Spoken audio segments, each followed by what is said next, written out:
아무래도 논증 파트는 제가 아까 말씀드렸던 것처럼 그러므로 따라서 하면서 지문의 마지막 부분에 핵심 주장을 눈에 띄게 제시를 해줍니다.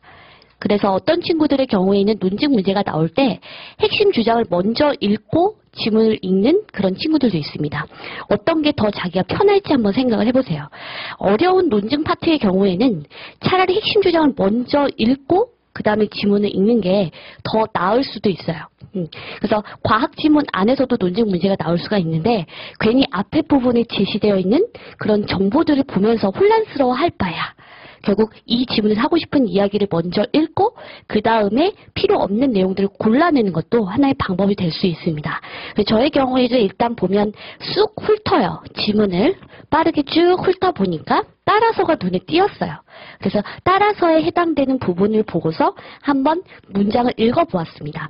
물론 문장을 읽었을 때 앞에 있는 그런 주요 내용을 모르기 때문에 완벽하게 그 문장을 소화할 수는 없어요. 하지만 키워드만이라도 어느 정도 밟게 되면 내가 이 핵심 주장을 위해서 봤었어야 하는 그런 주요 전제가 어느 것이 있는지 보다 더 쉽게 찾으실 수 있다는 거 그거 확인해 주시고요. 그 다음에 두 번째는 전제에 해당되는 문제들도요. 보통 조건문의 형태로 빠지게 되면 그게 주요 전제로 제시가 돼요.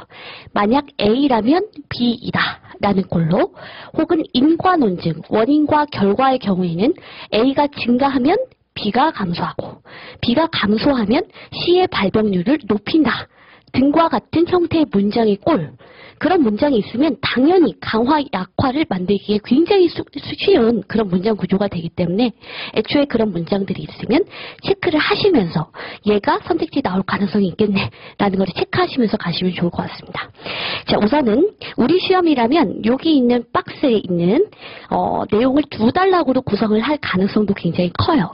앞부분에 제한적인 동의 능력이 무엇인지에 대해 설명을 하고 있죠. 우리 시험이라면 이렇게 쓸데없는 용어를 앞에다 제시할 이유가 없어요.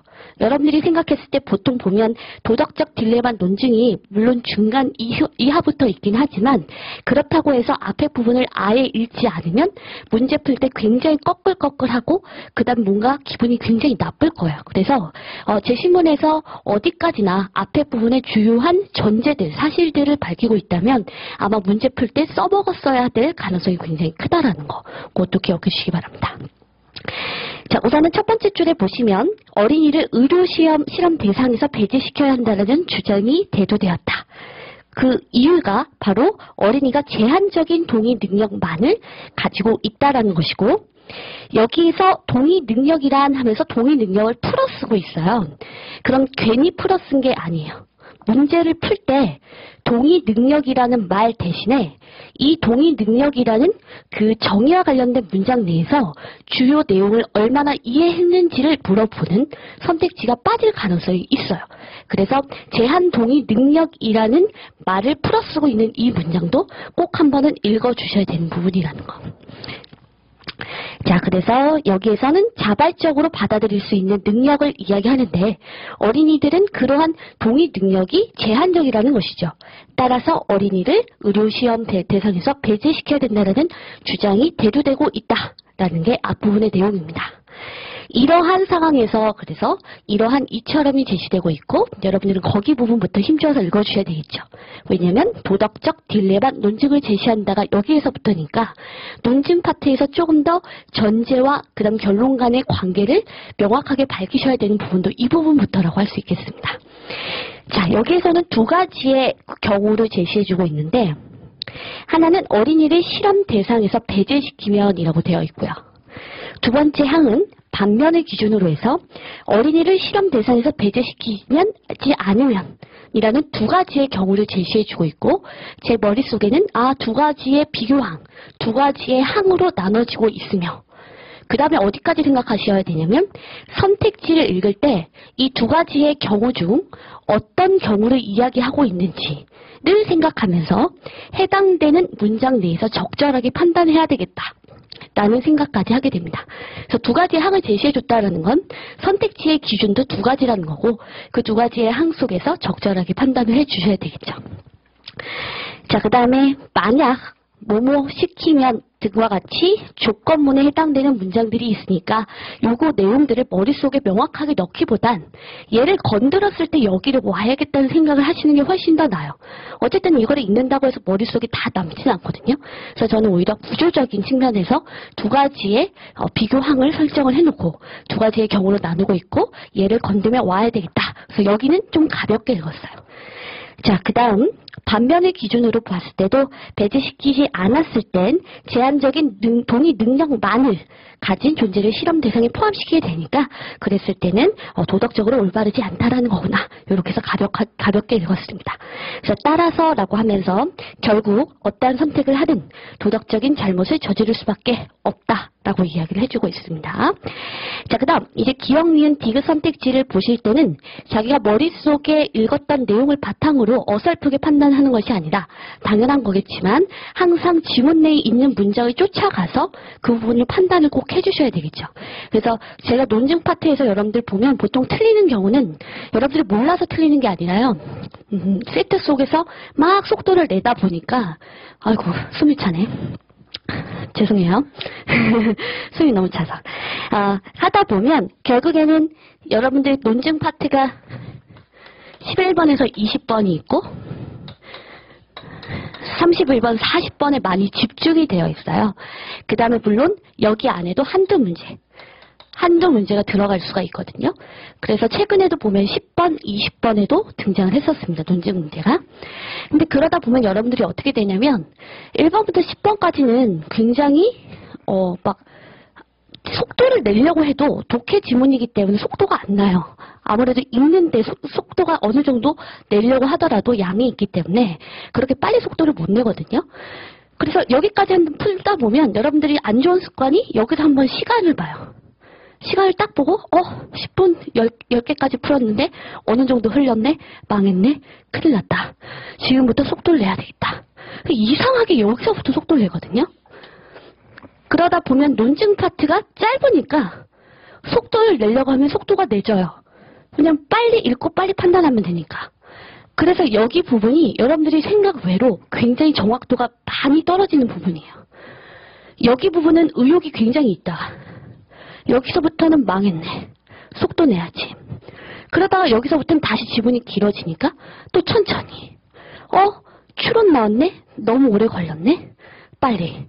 요렇게 하는데 사실은 그렇게 하다 봤을 때 오히려 남들은 다 맞을 수 있는 이 파트가 굉장히 약해질 수밖에 없다는 거예요. 그래서 오히려 여러분들께서 생각을 하실 때 지문과 선택지가 있다고 하면 지문은 빠르게 읽는 게 맞아요. 지문은 빠르게 읽어야 돼요. 논증 파트는. 그래서 제가 아까 두 가지 항이 있다고 하면서 거기 문장 제대로 안 읽었잖아요.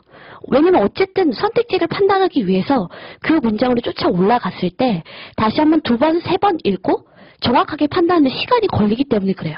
그래서 지문을 읽을 때는 구조적인 측면에 조금 더 신경을 쓰시고 구조적인 측면이라는 건 어떻게 이와 같은 결론에 이끄는지 주요한 키워드도 어느 정도 보셔야 되는 거고 연결 과정도 보셔야 되는 거예요. 그래서 구조적인 측면을 조금 더 집중을 하셔서 여기서 시간을 세이브하고 오히려 여기를 강하게 접근하시면서 정확도를 높여주셔야 돼요. 여기서 강하게 읽는다라는 거는 두 가지인데 문장 독해를 좀 정확하게 해주셔야 되고요. 여러분들이 보통 논증 파트에서 틀리는 친구들의 대부분은요. 순간적으로 기억, 니은, 디귿을 잘못 읽어요. 잘못 읽어요. 정말 많이. 잘못 읽다 보니까 판단을 해야 되는 것 기준점 자체가 당연히 틀린 상태에서 접근을 하겠죠. 그래서 문장 독해 자체를 정확하게 내가 하고 있는지 순간적으로. 근데 빨리 읽으면 문장 독해 당연히 실수할 수밖에 없어요. 그거는. 아무리 잘하던 사람도. 그래서 이걸로 고쳤던 친구는 논증 파트의 문장 독해를 할 때는 음독을 한다는 느낌으로 차분히 읽었다고 합니다.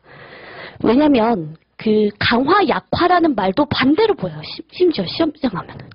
얘가 반대로 보이기도 하고 주요 서술어가 안 보이기도 하고요. 자동 완성 기능이 막 돼가지고 이상한 표현들이 막 개입되기도 하고 그러거든요. 그리고 최근에는 이 논증 파트에 있는 문장들이 좀 길어졌어요. 아마 이따가도 살펴보겠지만 다음 글의 비판으로 옳지 않은 것은 하면서 지문은 굉장히 짧은데 선택지가 이만해요. 그럴 경우에는 여러분들이 문장 독해를 잘못했을 땐 당연히 문제를 틀릴 수밖에 없는 요소가 되고요. 그 다음에 틀리는 친구들의 대부분이 사고예요. 사고. 자기가 틀리는 이유를 조금 생각을 해보셔야 되는데 사고를 굉장히 급하게 한다라는 것은 두 가지예요. 하나는 사고를 아예 안 해요. 포기해버려요. 그래서 기억, 니은, 디귿 중에서 나한테 확실한 것만 판단하고 나머지는 선택지 소거해가지고 확률과 막 나의 운에 기대는 경우 굉장히 많아요. 시험장에서 급하기 때문에. 그래서 아예 사고를 안 하는 친구들이 있고요. 그 다음에 사고를 굉장히 피해가고 어설프게 처리하는 친구들이 있어요. 예를 들면 아까처럼 지문을 다시 한 번만 쫓아 올라가서 그걸 가지고 확인을 하면 되는데 그게 급하다 보니까 지문을 다시 참고하지 않고 자기 머릿속에 있는 내용을 기준으로 판단을 하거나 아니면 그 사고 자체가 꼬인 거예요. 한 번. 중간에 꼬이니까 에라 모르겠다. 아 그렇겠지 뭐. 맞는 것 같아. 틀린 것 같아. 약화가 아닌 것 같아. 그냥 느낌상. 그렇게 가서 틀리는 경우가 굉장히 많아요. 근데 저는 제일 걱정되는 게 세모예요, 세모. 요게 딱 80점대랑 90점 사이에 굉장히 많은 차이를 주거든요. 요게 머물러져 있으면 90점, 100점까지 가기 굉장히 어려운 것 같아요. 그래서 사고를 항상 완료해서 도망가지 말고 어려운 부분이 있다고 하면 지금 공부하실 때라도 차분히 사고를 풀어서 밟아가 주셔야 돼요. 그래서 저는 굉장히 여기 부분은 쇼크를 받았던 게 옛날에는 이게 다 잘 된다고 생각을 했거든요. 학생들마다. 근데 틀리는 이유도 다 다르고 그 다음에 여기든 개인별로 약한 부분이 따로 있어요. 그래서 오늘은 이 부분에 내가 어느 부분들을 중심적으로 고쳐야 되는지도 다시 한번 생각을 해보시고요. 그 다음에 이렇게 얘기를 하면 어떤 친구가 되냐면 선생님이 사고를 완료하라는 이야기를 해주셔서 여기 부분을 연습하다 보니까 느려졌어요. 당연히 처음엔 느려져요. 그리고 왜냐하면 사고를 안 하다가 예를 들면 이렇게 해서 차분히 밟아가야 할 것을 하다 말거나 이렇게 하던 사람이 정말 요게 요렇게 되는 게 맞는지 요게 요렇게 되는 게 맞는지 다시 한번 생각하다 보면 당연히 사고하는 시간이 처음보다는 길어질 수 있고 문제 풀 때 오래 걸린다는 느낌이 들 수도 있어요. 근데 하지만 요거 자체를 저는 반복을 해야 된다고 생각을 하거든요. 근데 여러분들은 한 문제를 한 번만 풀고 한 번만 고민하더라고요. 근데 그게 아니라 이 하나의 선택지를 가지고 옮겨가는 그 과정을 굉장히 기계적으로 반복하면 돼요. 그러다 보면 이 메커니즘이 자기만의 어떤 사고의 흐름의 메커니즘이 어느 정도 굳어지게 되고 그러면 좀 빠르게 이렇게 진행이 되거든요. 근데 여러분들이 논리 퀴즈도 그렇고 논증도 그렇고 한 번만 풀고 답을 알면 자기가 다 알기 때문에 훈련할 필요가 없다고 생각해요. 하지만 저는 논증 파트를 굉장히 많이 반복해야 된다고 생각하는 이유 중에 하나가 사고의 흐름을 계속 훈련을 해서 이거는 이렇게 판단해서 이건 이래서 아니구나 라는 게 굉장히 눈으로 보면서도 빠르게 매끄럽게 이루어져야 돼요. 그래서 저의 경우에도 시험 보기 전에 논증 파트 같은 경우에 그냥 눈으로 풀어요. 자꾸 손으로 쓰려고 하지 않고 표시하지 않고 이래서 이거구나. 그래서 약화 아니야. 이렇게 해서 빠르게 판단할 수 있는 걸 훈련을 하거든요. 그래서 이거는 훈련이 필요하고 반복이 필요하다라는 거. 그래서 여기에 사고의 흐름 자체가 여러분들 시험에서는 계속 강조하고 있는 부분이라서 저는 여기에 있는 그 시험장에서 긴장을 했을 때 여기 부분이 가장 오류가 많았던 부분이므로 여러분들도 꼭 공부를 좀 해주실 필요가 있을 것 같아요. 자, 그래서 지금 지문을 봤을 때는 굉장히 심플하게 읽는 겁니다. 다시 한번 강조드리면 구조를 보는 거예요. 딜레마 논증이라는 것이 있고 그것을 이해하기 위해서 어린이의 제한 능력, 제가 그 제한적인 동의 능력이라는 주요 개념을 사용하고 있으면서 두 가지의 항을 나눠서 전제들을 밝히고 있구나. 그리고 결국에는 어떠한 상황이라고 하더라도 어린이들은 도덕적인 잘못을 저지를 수밖에 없기 때문에 어린이를 실험 대상에서 배제시켜야 된다라는 게 필자의 주요한 논지 흐름이 되겠습니다. 그 다음 문제를 잘 한번 생각해 보시면 비판으로 적절한 것을 물어봤습니다. 그럼 비판을 할 수 있으려면 이 제시문에서 이 필자가 제시했던 전제나 결론을 중심으로 그 비판이 이루어져야 돼요. 그럼 잘 생각해 보시면 우리 시험에는 항상 무관한 거를 끼워 넣어요. 그렇죠. 무관한 걸 굉장히 좋아해요. 우리 시험에서. 그럼 아예 비판할 수 없는 것, 비판으로 적절한 것은 이라고 하게 되면 선택지 중에 하나는 무관이 있을 거라는 것을 생각을 하신 상태에서 보시게 되면 조금 더 선택지 판단이 빨라집니다. 결국 약화, 강화, 무관이 있지만 우리 시험에선 무관을 조금 더 좋아한다라는 거. 그거를 기억해 주시기 바랍니다. 올해도 기출문제에서 답이 되는 선택지가 무관인 경우가 굉장히 많았어요. 비판으로 적절하지 않은 것은 에서 그렇다면 항상 전제가 무엇인지 어떠한 개념을 기준으로 해서 이런 핵심 주장을 이야기하고 있는지를 확인을 해주셔야 되겠죠. 자, 그래서 기억 선택지는 우리 시험에서 굉장히 매력적인 선택지예요. 쉽게 판단을 하셨겠지만 기억 선택지의 경우에는 결국 동의 없이 행해지는 어떠한 실험도 도덕적 잘못이기 때문이다. 여기에서 중요한 기준점, 전제로 사용했던 것은 결국 동의 능력인데 제한적인 동의 능력. 그래서 여기에서는 기억이 필자가 제시했었던 어떠한 전제와 그 다음 사실과도 약간 무관했던 그런 선택지이기 때문에 기억은 적절한 비판이 될 수가 없습니다. 자, 그래서 어린이를 실험 대상으로 하는 그런 연구가 모두 거부가 되어야 된다는 도덕적 딜레마 논증에 해당되는 주요한 전제가 아니기 때문에 그래서 기억은 비판이 될 수 없습니다. 자, 그러면 니은과 디귿의 경우에는 두 가지의 항이 너무 예쁘게 빠졌어요. 니은의 경우에는 어린이를 시험 대상에 포함시키지 않는 경우를 이야기해주고 있고요. 디귿 선택지의 경우에는 어린이를 실험 대상에 포함시키는 경우를 이야기해주고 있습니다. 그러면 아까 우리가 구조적 측면에서 살펴보았던 두 가지의 항을 빗대어서 이렇게 니은 디귿이 나온 거기 때문에 니은 선택지는 어린이 시험에 포함시키지 않는 경우, 그 다음 포함시키는 경우는 디귿이니까 각각 적절한 전제를 찾아서 판단을 해주시면 되겠죠. 그래서 제가 생각했었던 첫 번째 전제, 즉 어린이를 실험 대상에서 배제시키게 되면 어린이를 더욱 커다란 위험에 몰아넣게 된다라는 게 도덕적 딜레마의 첫 번째 논증의 전제였는데 니은의 경우에는 어린이를 실험 대상에 포함시키지 않는다고 하더라도 위험에 빠지지 않을 수 있다라고 해서 첫 번째 전제를 반박하고 있다고 할 수 있겠습니다. 그래서 니은은 적절한 비판이 된다고 할 수 있겠고요. 디귿의 경우에는 두 번째 전제를 반박한 거라고 할 수 있는데 반면을 기준으로 해서 어린이를 실험 대상에서 배제시키지 않으면 즉 포함시키게 되게 되면 제한된 동의 능력만을 가진 이들을 실험 대상에 포함시키기 때문에 그것이 도덕적으로 옳지 않다라고 이야기를 하고 있습니다. 하지만 디귿 선택지에서는 어린이를 실험 대상에 포함시킨다고 하더라도 이와 같은 어린이의 동의 능력이 보완이 된다면 이라고 이야기를 하고 있죠. 따라서 두 번째 전제를 적절하게 반박하고 있으므로 이것도 적절한 비판이 될 수 있다고 할 수 있겠습니다. 그래서 기억, 니은, 디귿 중에서 니은, 디귿만 적절한 비판이라 4번이 정답이라고 할 수 있겠습니다.